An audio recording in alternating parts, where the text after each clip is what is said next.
Na wasabahi wa Kenya wenzangu wenye nia na heri njema.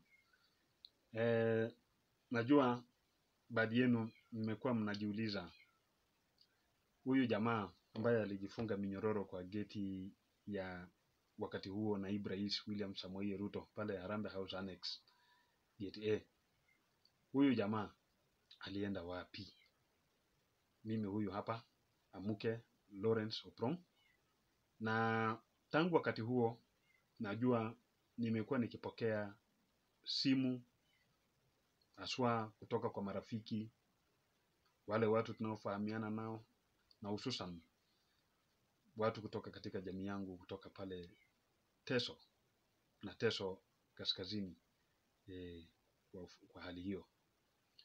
Na wamekuwa kipiga masimu wakitaka hawa wanaomba hii msaada hapa na pale. Kawaida unavyoelewa maisha kwamba kuna atakayeweza kusafiri safari ya maisha peke yake pasipokuwa na kutafuta msaada hapa na pale. So katika ufahamu huo, wengi wao wamekuwa wakinitafuta kwa simu kwa sababu waliamini na mpaka sasa wanajua kwamba yale ambayo magazeti na baadhi ya vyombo vya habari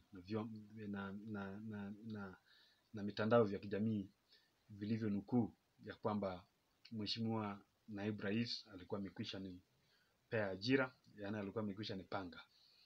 Na kama vile hata msemaji wa naibu rais wakati huo bwana Emmanuel Talam alikuwa tayari amekwisha dokeza ya kwamba nimekwisha saidika. Na ikawa hiyo, katika hali hiyo ndio unakuta kweli watu wamekuwa wakipiga masimu hapa na pale. Lakini leo mtaniwie radhi ndugu zangu, singependa kugusia hilo, japo kuna hadithi chungu mzima ambayo hatutaweza kusema yote kwa safari moja sasa hivi.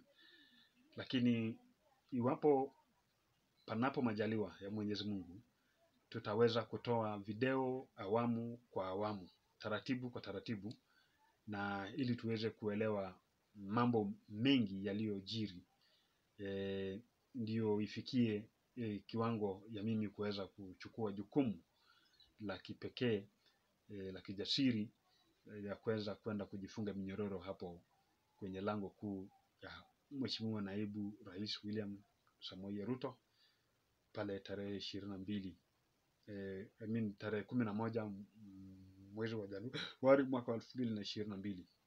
Lakini kwa leo ningependa tu kujaribu kurejelea nyuma kidogo ili tupate kuelewa kwamba safari hii tulianzia wapi na mheshimiwa naibu rais.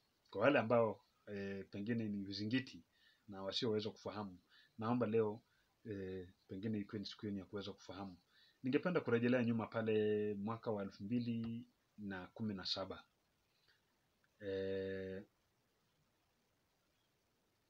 tarehe 21 Juni mwaka 2017.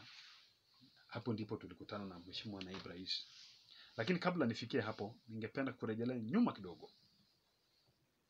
Mwezi wa Januari mwaka huo huo wa 2017, nilikuwa nimepata ajira ya kufanya kazi kama dereva wa Uber. Kazi ambayo nilifanya chini ya mwezi mmoja kutokana na sababu ambazo hazingeweza kuepukika, kwa sababu nilipata kupoteza stakabadhi zangu zote, kama leseni na kitambulisho na simu ya kazi. Hii haikuwa ni kwa sababu ya utepetevu tu, bali ilitokana na uungwaji wangu mkono wa naibu rais William Ruto pale nilipojikuta tumeingia katika mjadala wa kisiasa katika ambayo ni mkusanyiko wa wananchi kawaida. Na kukawa na mirengo miwili, mrengo ambao unaegemea upande wa mzee Raila Odinga, na kuna mrengo ambao unaegemea kwa upande wa naibu rais, na mimi nikawa naegemea upande wa naibu wa rais. Na katika hali hiyo nikaweza kutoa changamoto kwa wale ambao wanaegemea upande wa mzee Raila Amolo Odinga, wao waweze kutoa tu sababu mbili pekee kwa nini mheshimiwa Raila Odinga anastahili kuwa kiongozi wa nchi hii. Lakini nafikiri hawakuweza kutoa hoja mahususi madhubuti ya kuweza kujaribu kupigia debe bwana Raila Odinga. Lakini mimi kwa badala yake niliwapa sababu 10 madhubuti kwa nini William Ruto anastahili kuwa rais wa Jamhuri hii ya Kenya. Na katika hali hiyo nafikiri ilipandisha wenzangu mori, na badala ya wao kukustahimili, hawangeweza kustahimili mjadala moto kama huo, wakaamua kufanya fujo. Na walipofanya fujo hiyo, wakatumia fursa hiyo kufanya uporaji, na mimi nikaathirika. Waliweza kunipora mimi simu, waliweza kunipora mimi kitambulisho, waliweza kupora mimi hata leseni ya udereva na hela kiasi ambayo nilikuwa nafanya kazi nayo kwa siku huo. Na kutokana na hali hiyo, kama unavyoelewa kwamba sheria zetu za barabarani kwamba wewe ukiwa dereva huwezi ukakimbiza gari pasipokuwa na stakabadhi hiyo. So kwa ajili hiyo ikabidi nirejelee tena kwanza kutafuta stakabadhi hizo, na mwenye gari hangeweza kuvumilia kusubiri tena hadi hiyo ifanyike, kwa sababu gari amechukua na mkopo, na akarejesha gari lake na akatafuta dereva mwingine. Na katika hali hiyo mnaelewa singeweza kupata hizo stakabadhi kwa haraka iwezekanavyo. So kitambo nilipokuja kuipata hizo stakabadhi, tayari hata Uber yenyewe wakati huo walikuwa wanapata mtingiko na maandamano na msukumo, mkengeuko wa msukosuko dunia mzima.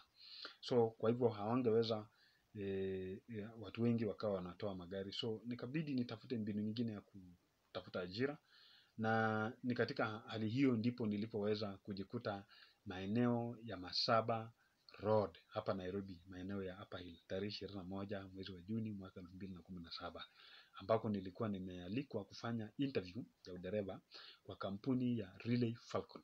Hapo nilipokwenda ndio sikufua dafu, kwa sababu ambazo ndiye transport officer pekee yake ndiye anaweza elezea. Alikuwa anaitwa Bwana Tom.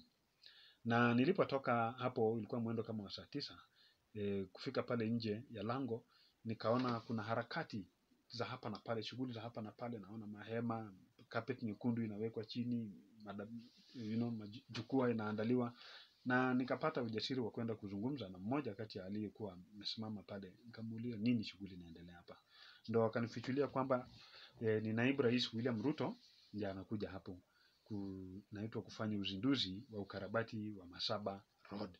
Mimi nani, ndugu zangu, nawaambia nikasema William Ruto ndiye anakuja, na nilipoteza kazi kwa ajili yake. Nikasema leo lazima nitasema na yeye, kuje mvua kuje jua, leo lazima nitatafuta mbinu ya kusema na yeye, kwa sababu ajira yangu ya kwanza nilipoteza kwa ajili yake.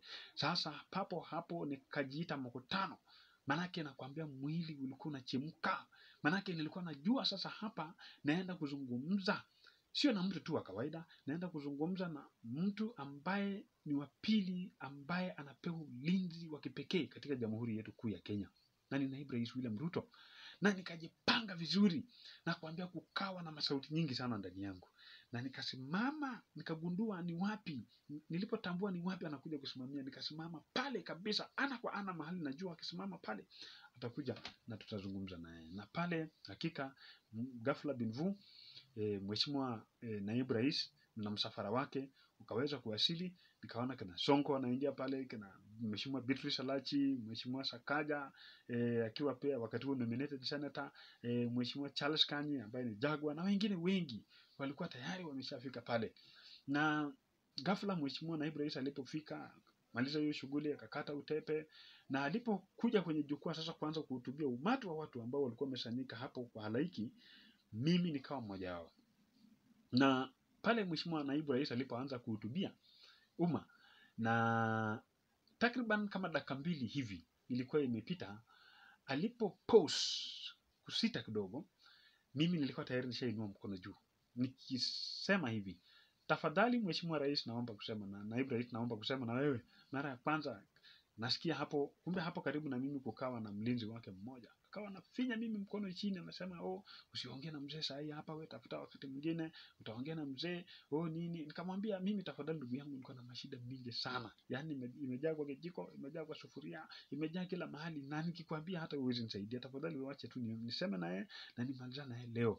Mara ya pili tena alipo pause mheshimiwa naibu rais, nikainua mkono nikapaza sauti, tafadhali mheshimiwa rais naomba kusema na wewe. Tena ya tatu akajaribu tena kufanya hivyo, nikainua mkono juu, na hakika nafikiri mara ya tatu sasa, kama vile tu Bartimayo alivyokuwa namuita Yesu kipaza sauti, ni hivyo hivyo ndivyo nahisi ilifanyika katika hali hii. Najaribu kulinganisha hizo hali mbili, na hakika Mheshimiwa Naibu Rais akasema yeye mwenyewe kwamba akiwaambia sasa umma kwamba msijali, nitazungumza na huyo muungwana, kwa sababu wakati nilikuwa naomba kuongea na yeye kila kitu kilikuwa kinatulia, sio minong'ono, sio hata milio ya ndege ama kitu yote ambayo ilikuwa inapaza sauti kula angani. Ilikuwa ni sauti yangu pekee yake nasikika, na ilikuwa inamfikia. Na hakika ghafla baada alipomaliza, kawaida taratibu, nafikiri walinzi wake wanajua kama anaelekea kumaliza ni nini inafanyika. So nikasikia tu watu wananipapasa hapa na pale, nini, amekuja ule wa pikipiki, amekuja amesimama hapo mbele, wapi huyo jamaa, mzee anataka kuongea na yeye nini, nini. So yani kawaida tu mambo ya security, pengine huenda kama niko na agenda mbaya, pengine nijaribu kulitaa, but kwa hakika niliweza kufika kuongea Mheshimiwa Naibu Rais, na nilipopeleka mkono kumsalimia hivi, security akapiga mkono yangu chini, weka mkono chini, nini, lakini alikuwa ameleta mkono, nikapeleka, akanishika, akaniuliza yes muungwana, unasema namna gani? Yes, akanivuruta, akasema ongea kama mwanaume. Kwanza nilimshukuru Mheshimiwa Rais kwa sababu alisaidia baba yangu kupata uraisi shilingi 1500 kupitia juhudi ya Mheshimiwa Mary Mase alipokuwa mzee amelazwa pale Moi Teaching and Referral Hospital Eldoret. Na pia nikamuomba Mheshimiwa Rais kama anaweza nipatia ajira, na Mheshimiwa Rais mwenyewe akaita bwana Martin Mwiti. Martin Mwiti ni Deputy Operations and Protocol and Coordinations ya ofisi ya Naibu Rais wakati huo, na hakika bwana Mwiti akanipa mwaliko na ya kuweza kufika kwa Harambee House Annex. Aliponiuliza najua ofisi zao, nikamwambia nazijua.